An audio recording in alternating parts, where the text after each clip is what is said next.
Jennifer के घर से निकलने के बाद कबीर अपने बिल्डिंग के टॉप फ्लोर पर चला गया। उसकी बालकनी से आधे से ज्यादा शहर दिखता था। थोड़ी देर में उस बिल्डिंग का मैनेजर आया और कबीर के हाथों में एक रिपोर्ट थमा दिया। ये हमारे गेस्ट की लिस्ट है जो यहाँ 3 साल से रह रहे हैं। हमने आपके लिए सारे कागज उनकी डेट और पूरे डेटा के साथ मेंटेन करके रखी है ताकि आपको हमारे ऊपर पूरा भरोसा रहे। हमारे बॉस को आपकी प्रॉपर्टी से बहुत फायदा होता है। आपने हमारी छोटी सी कंपनी पर इतना भरोसा किया, उसके लिए धन्यवाद। कबीर ने अपने सिगरेट का एक कश लिया और सिर हिलाते हुए कहा, मैं आपसे प्रॉपर्टी वापस नहीं ले रहा हूं। आपको चिंता करने की कोई जरूरत नहीं है। ये सुनते ही मैनेजर को ऐसा लगा जैसे उसके कंधे से बहुत बड़ा भार उतर गया हो। मुझे सिर्फ टॉप फ्लोर पर रहने वाले लोगों की इंफॉर्मेशन चाहिए। मैं कुछ समय दिल्ली में रहूंगा और ये फ्लोर मुझे अपने लिए चाहिए। कबीर सिगरेट को साइड करते हुए बोला, ये तो बहुत अच्छी बात है सर। मुझे और मेरे बॉस को तो लगा था कि आप हमारा कॉन्ट्रैक्ट कैंसिल करने वाले हैं। मैं बिल्डिंग संभालने की सिरदर्द लेने के लायक नहीं हूं। आप प्लीज टॉप फ्लोर पर रहने वाले लोगों से बात कर लीजिए। उन्हें जितना पैसा चाहिए उतना उनको देकर बोल दीजिए कि वो कहीं और शिफ्ट हो जाएं। कबीर ने स्माइल करते हुए कहा। कबीर की बात सुनकर मैनेजर ने तुरंत जवाब दिया, कोई दिक्कत नहीं सर। इस बिल्डिंग की डिमांड है तो बहुत ज्यादा, लेकिन मुझे यकीन है कि लोग पैसे लेकर कहीं और शिफ्ट हो जाएंगे। थैंक यू, कबीर ने सिर हिलाते हुए कहा। मैनेजर के जाने के बाद कबीर भी अपना रेफरेंस लेटर लेकर पुलिस स्टेशन की ओर चल दिया। कबीर की आर्मी में पोजीशन काफी अच्छी थी। वो इतना तो काबिल था ही कि उसको एक लोकल पुलिस स्टेशन में बहुत आसानी से नौकरी मिल जाए। कुछ देर बाद कबीर पुलिस स्टेशन पहुंचा और अपना रेफरेंस लेटर स्टेशन के इंचार्ज को थमा दिया। उसका लेटर पढ़कर इंचार्ज ने तुरंत ही उसे उसकी यूनिफॉर्म दे दी और उससे कहा, ये रहा तुम्हारा आईडी कार्ड और तुम्हारा बैच नंबर। अब से तुम मेरे साथ काम करोगे। हमारा एरिया यहाँ से शहर की नदी तक का है। यस सर, कबीर ने इंचार्ज को सलामी देते हुए कहा। तुम 3 साल से शहर से दूर हो। ये शहर काफी बदल चुका है और हमारा एरिया बाकी शहर से काफी अलग है। तुम्हें गन चलाने के लिए पहले लाइसेंस लेना होगा और जब तक तुम्हारा लाइसेंस नहीं आता तब तक तुम हमारे साथ ही पेट्रोलिंग करोगे। और तुम्हें शहर के रास्ते याद तो है ना? इंचार्ज ने कबीर को समझाते हुए पूछा। हाँ सर, मैं 3 साल दूर तो जरूर था लेकिन बड़ा यहीं तो हुआ हूँ। मुझे सारे रास्ते याद हैं, कबीर ने हंसते हुए कहा। 3 साल में बहुत कुछ बदल सकता है। हमारा देश तरक्की पर है और हर साल बदल रहा है। और दिल्ली तो है भी बहुत बड़ा शहर। यहाँ पर दूर दूर से लोग काम करने आते हैं। यहाँ का ट्रैफिक बहुत ही थकाने वाला होता है और हमारा पूरा दिन कानूनी दांव पेंच में निकल जाता है। रात में तो तुम्हें ऐसी ऐसी चीजें देखने को मिलेंगी जो तुमने आज तक कभी नहीं देखी होंगी। एकदम सही कहते हैं लोग, दिल्ली रात को भी नहीं सोती। एक तरीके से कहूं तो ये शहर नई महफिल है जहां हमेशा चमक धमक रहती है और इसी चमक धमक के बीच कुछ लोग गलत काम को अंजाम देते हैं जिसे हमें रोकना है। वैसे ये जॉब है तो काफी मुश्किल, लेकिन सैलरी और सरकारी फायदे बहुत हैं। अच्छा काम करोगे तो बहुत ऊपर तक जा सकते हो। कबीर ने इंचार्ज की बात ध्यान से सुनी और काम शुरू करने की परमिशन ले ली। यूनिफॉर्म चेंज करने के बाद कबीर अपने आप को शीशे में देखकर हंसने लगा और खुद से बातें करने लगा। पुलिस हो या आर्मी, मेरा काम तो सिर्फ देश के काम आना है। और ये कुछ ही दिनों की तो बात है। थोड़े ही दिनों में मैं वापस मेहनत करके आर्मी में चला जाऊंगा। जल्द ही मैं मिलिट्री इंटेलिजेंस ब्यूरो ज्वाइन करके दिखाऊंगा। अपनी यूनिफॉर्म और हैट पहनकर कबीर स्टेशन के हॉल में पहुंच गया। इंचार्ज उसे बाकी पुलिस वालों से मिलवा ही रहा था कि इतने में दूसरे कमरे से एक थका हुआ पुलिस वाला आया। शायद वो रात की शिफ्ट होने के कारण थका हुआ था। उसके चेहरे पर कई मारपीट के निशान भी थे। सर, मुझे एक दिन की छुट्टी चाहिए प्लीज। उसने इंचार्ज से कहा। अच्छा, अगर तुम छुट्टी पर चले जाओगे तो नाइट शिफ्ट में पेट्रोलिंग कौन करेगा? इंचार्ज ने गुस्से से जवाब दिया, जिसको भी जाना है वो जा सकता है। मैं तो ऐसे थक चुका हूं कि मुझे एक दिन की छुट्टी चाहिए, या फिर मुझे सुबह की शिफ्ट दे दीजिए। उस पुलिस वाले के चेहरे से उसकी थकान का अंदाजा लगाया जा सकता था। ऐसे कैसे चलेगा? तुम्हें शहर की नदी के पास पेट्रोलिंग करनी होती है। उस एरिया को पहले ही ज्यादा ध्यान की जरूरत है। तुम छुट्टी ले लोगे तो तुम्हारी जगह कौन जाएगा? इंचार्ज का गुस्सा और बढ़ता जा रहा था। तभी उसने बाकी लोगों से पूछा, तुम में से कौन इसकी नाइट शिफ्ट लेना चाहेगा? जल्दी जवाब दो। वहां पर खड़े 4 पुलिस वालों ने तो पहले ही ना कर दी। तभी छुट्टी मांगने वाले पुलिस वाले ने अपने चेहरे की चोट की तरफ इशारा किया और कहा, उन लोगों में अब कोई डर नहीं बचा है। उन्होंने पब्लिक प्लेस में एक पुलिस वाले पर हाथ उठा दिया और वो रोज ऐसा ही करते हैं। कल रात पूरे समय उनकी ही कंप्लेंट्स आई थी। मैंने 1-2 केस सुलझाना चाहा और मेरी ये हालत हो गई। उन लोगों ने तो मुझे धमकी तक दे दी है कि वो मुझे नौकरी से निकलवा देंगे। उन रईसों को लगता है कि वो पैसों से कुछ भी कर सकते हैं। उसकी बातें सुनकर इंचार्ज ने पुलिस वाले के कंधे पर हाथ रखते हुए कहा, मुझे पता है ये सब बहुत मुश्किल है। तुम जानते ही हो ये जवान रईस जाते किस तरीके के होते हैं। उनको कितना भी समझा लो, उनको अपने नोटों की गर्मी के आगे कुछ नहीं दिखता। बस कुछ दिनों की और बात है, मैं डिपार्टमेंट से बात करके रात की शिफ्ट में और लोगों को तैनात करवा दूंगा। इससे तुम्हारा प्रेशर कम होगा। पुलिस वालों की हालत देखते हुए ऐसा लग रहा था जैसे वो लोग ही चोर हैं और उनके पीछे पुलिस पड़ी हुई है। शहर के दिन के मिजाज और रात के मिजाज में जमीन आसमान का फर्क था। क्या मैं इनकी जगह ले सकता हूं? कबीर ने अचानक से कहा। ये सुनते ही चोट लगे पुलिस वाले की आंखें चमक उठी और वो खुशी से बोला, सर अगर कोई मेरी जगह लेना चाहता है तो मुझे दिन की शिफ्ट में डाल दीजिए ना। नहीं, कबीर ने आज ही पुलिस फोर्स ज्वाइन की है। वो अभी हमारे एरिया को अच्छे से नहीं जानता। मैं भी सिर्फ उसको ऑफिस का ही काम दूंगा। इंचार्ज ने बुलंद आवाज में कहा, सर मुझे इतनी चोट लगी है कि मेरा हॉस्पिटल जाना बहुत जरूरी है। मुझे इतना दर्द हो रहा है कि मैं काम नहीं कर पाऊंगा।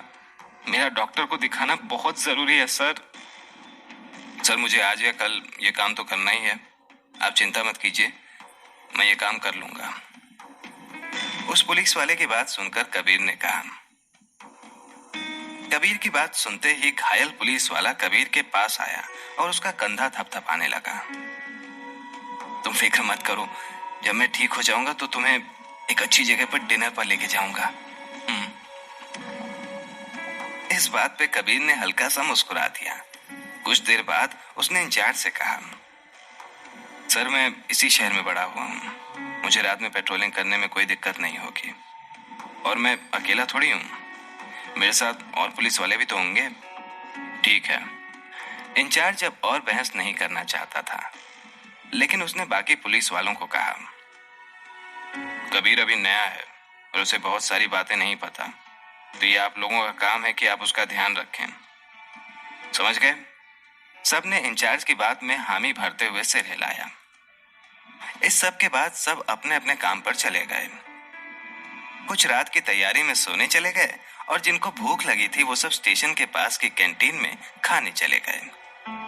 कबीर सबसे दूर एक कोने में जाकर अपनी सिगरेट पीने लगा। तभी अचानक एक पुलिस वाला कबीर के पास आया और उससे बोला, मुझे एक बात बताओ, तुम सच में मंदबुद्धि हो या फिर नाटक कर रहे हो? हैं? दिल्ली एक ऐसा शहर है जो दिन में तुम्हें अच्छे लोग और अच्छा खाना दिखाएगा, लेकिन रात होते ही धीरे धीरे सबके असली रंग दिखने लग जाते हैं। इस शहर में रात को पुलिस का नहीं, रईसों का राज चलता है, रईसों का। शाह, तुम्हारे जैसा पागल आज तक नहीं देखा जो नाइट शिफ्ट अपने खुशी से ज्वाइन कर रहा है। उस पुलिस वाले की बात सुनकर कबीर को लगा कि शायद नाइट शिफ्ट में कोई डरपोक इंसान नहीं चाहिए। इसीलिए वो उसे पहले ही डराकर उसकी बहादुरी की परीक्षा ले लेना चाहता था, ताकि बाद में कोई पछतावा ना हो। कबीर ये सोच ही रहा था कि तभी वहां स्टेशन इंचार्ज मंजीत सिंह आ गए और उन्होंने कबीर से कहा, अरे सुनो, तुम तो नाइट शिफ्ट ले रहे हो ना? कबीर ने अपना सिर हाँ में हिलाया। फिर तुम यहाँ क्या कर रहे हो? तुम्हारी ड्यूटी तो रात के 10 बजे से है। जाओ घर पर आराम करो, अच्छी नींद लेकर आना ताकि रात भर काम कर सको। मंजीत ने कबीर से कहा। स्टेशन इंचार्ज मंजीत सिंह अब कबीर की इज्जत करने लगे थे, क्योंकि उन्हें डरपोक लोग बिल्कुल पसंद नहीं थे और कबीर बिल्कुल निडर था। अगर कोई परेशानी आती है तो हमें उसका मुंह तोड़ जवाब देना चाहिए, वरना हम किस बात के पुलिस वाले? हर देश कानून के हिसाब से चलता है और कानून के ऊपर कौन हो सकता है? इसीलिए अपना काम कानून के दायरे में करना, और किसी भी इंसान से परेशानी हो तो तुम उसे अरेस्ट कर सकते हो। मंजीत सिंह ने धीरे से कहा। कबीर ने स्टेशन इंचार्ज की बात पूरे ध्यान से सुना और उसके बाद कहा, जरूर सर, मैं शाम में आता हूं। इंचार्ज ने कबीर को हंसकर विदा किया। अब कबीर के पास पूरे दिन करने को कुछ भी नहीं बचा था, तो उसने सोचा कि वो घर ही चला जाए। उसने मन ही मन घर जाकर एक्सरसाइज करने के बारे में भी सोच लिया था। अगर उसे MIB यानी कि मिलिट्री इंटेलिजेंस ब्यूरो में ज्वाइनिंग चाहिए तो उसे अपनी ताकत वापस से बढ़ानी ही होगी, क्योंकि MIB ज्वाइन करने का उसके पास सिर्फ एक यही तरीका था। अपनी बिल्डिंग में पहुंचने के बाद वो लिफ्ट से अपने फ्लोर पर उतर ही रहा था कि उसे एक बेहद खूबसूरत लड़की दिखी। कोई और होता तो उसके मन में उस लड़की से बात करने की इच्छा जरूर होती, लेकिन कबीर उस तरीके का इंसान नहीं था। वो लड़की वहां किसी का इंतजार कर रही थी। कबीर ने उस पर ज्यादा ध्यान ना देते हुए अपने घर का दरवाजा खोलने के लिए चाबियां निकाली।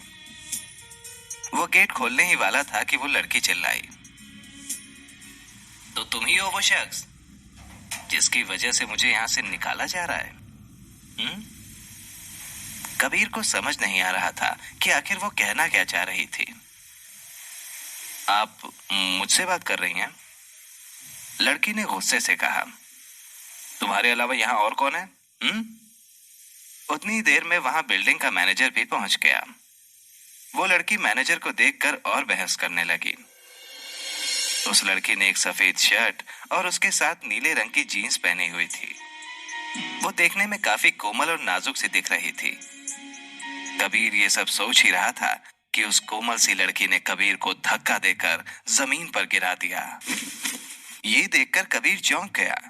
उसने ये कभी नहीं सोचा था कि इतनी पतली और कोमल लड़की भी उस जैसे 6 फीट के आदमी को जमीन पर गिरा सकती है। जमीन पर पड़े पड़े ही कबीर ने सोचा कि अभी उसके लिए नीचे पड़े रहना ही सही है। उस लड़की ने जिस तरह से कबीर को जमीन पर गिराया था, वो बस पुलिस या आर्मी के लोग ही कर सकते थे। कबीर को अचानक ऐसा लगा कि शायद ये लड़की भी उसी की तरह आर्मी या पुलिस से है। कबीर ये सब सोच ही रहा था कि तभी वो लड़की नीचे झुकी और कबीर को सुनाने लगी। मैं यहाँ पर बहुत अच्छे से रह रही थी, लेकिन तुम्हारे आने से मुझे बेघर किया जा रहा है। तुम्हें क्या लगता है तुम अपने पैसों से कुछ भी कर सकते हो? तुम्हें पता है दिल्ली में इस टाइम एक लड़की के लिए एक सेफ जगह पर घर ढूंढना कितना मुश्किल है?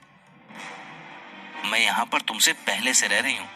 अगर कोई भी यहाँ से जाएगा तो वो सिर्फ तुम हो। अगर तुम मेरी बात नहीं मानोगे तो मैं तुम्हारे घर के सामने धरने पर बैठ जाऊंगी।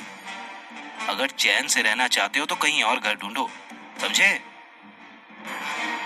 उसकी बात सुनकर कबीर ठहाके लगाकर हंसने लगा।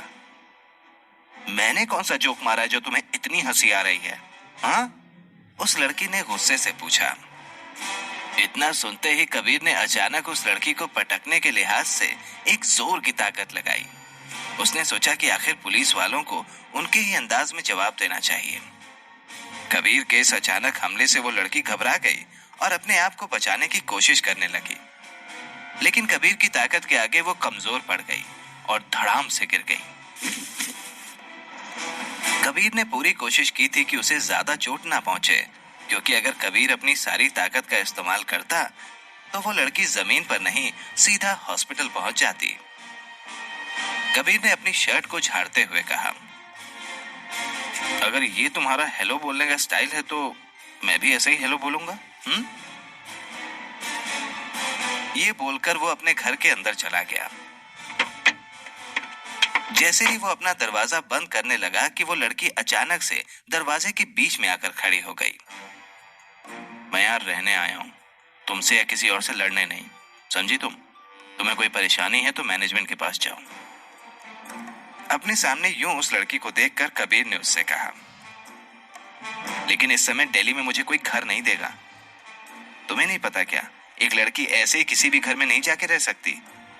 और वैसे भी मैंने इस जगह पे पूरे महीने के पैसे दिए, ऐसे कैसे चली जाऊं?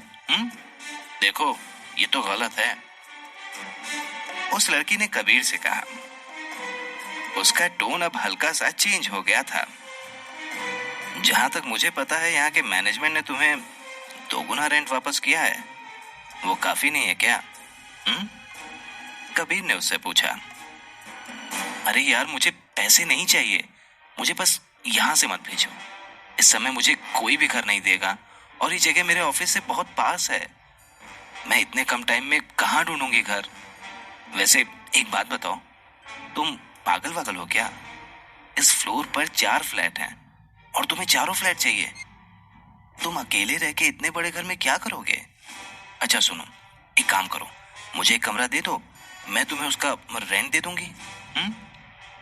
मुझे पैसे नहीं चाहिए, तुम यहाँ से प्लीज जाओ, बेफालतू का अपना टाइम वेस्ट मत करो, कबीर ने उस लड़की से कहा। ये सुनते ही उस लड़की ने अपनी आंखें बड़ी कर ली थीं। तुम कैसे आदमी हो यार? कोई और होता तो मेरे से बात करने के लिए भी मर रहा होता, और तुम्हें देखो, क्या दिक्कत क्या है मेरे साथ रूम शेयर करने में तुम्हें? मैं तुम्हें रेंट भी दे रही हूँ, तुम बोलो तो डबल दे दूंगी। कोई और होता ना तो वो मुझे फ्री में भी कमरा दे देता। वो लड़की बोल ही रही थी कि तभी कबीर ने उसके मुंह पर गेट बंद करते हुए कहा, तुम एक काम करो, तुम किसी और के पास ही रहने के लिए चली जाओ। वो लड़की डर कर गेट के पीछे हट गई और गेट बंद होने पर गेट के दूसरी तरफ से चिल्लाकर बोली, मैं अकेली लड़की हूँ, अपने घर से इतना दूर यहाँ अकेली ही रह रही हूँ। मैं शहर में नहीं हूँ, इसीलिए ना तो मेरा यहाँ कोई दोस्त है और ना ही कोई जानने वाला। और क्या मैंने तुम्हें बताया कि मैं पुलिस में हूँ? तुम्हें पता है कितने खतरनाक केसेस मिलते हैं मुझे आजकल। मेरे पास टाइम नहीं है घर ढूंढने का। अगर मैं घर ढूंढने में टाइम वेस्ट करूंगी तो शहर को सेफ कौन रखेगा? ये सुनते ही कबीर ने दरवाजा खोला और कहा, अपना पुलिस का आईडी कार्ड दिखाओ। उसकी बात सुनकर लड़की गुस्से में बोली, मैं झूठ नहीं बोल रही। और इतना कहने के बाद उसने अपना आईडी कार्ड कबीर को दिखाया। आईडी कार्ड देखने के बाद कबीर ने उस लड़की से पूछा, तुम मुझे जानती नहीं हो लेकिन तब भी मेरे साथ रहना चाहती हो, एक अजनबी के साथ? तुम्हें डर नहीं लगता क्या? लड़की भी इतनी बेवकूफ नहीं थी जितनी कि वो खुद को दिखा रही थी। उसने कबीर से कहा, मैंने तुम्हें अपना पुलिस आईडी कार्ड दिखाया ना, अब तुम बेवकूफ तो नहीं दिखते जो एक पुलिस वाले से पंगा लो। और वैसे भी हम कमरा थोड़ी शेयर कर रहे हैं, हम तो फ्लोर शेयर कर रहे हैं बस, क्योंकि मेरे पास कोई चॉइस भी नहीं है। मैं दूसरा घर तभी ढूंढ सकती हूँ जब मेरे पास कम केसेस हों। आओ अंदर। कबीर ने दरवाजा खोलते हुए कहा तो वो लड़की झट से अंदर आ गई और उसने कहा, तो तुम मेरी सुंदरता के सामने हार ही गए ना? तभी कबीर ने देखा कि वो अंदर तो आ गई थी लेकिन उसने दरवाजा बंद नहीं किया था। क्या तुम्हें डर लग रहा है? कबीर ने हंसते हुए पूछा। क्या मुझे तुमसे डरना चाहिए? लड़की ने जवाब के बदले में उल्टा सवाल कर दिया। फिर कबीर ने उस लड़की से उसका नाम पूछा। प्रियंका सारण। और तुम? कबीर शेखावत।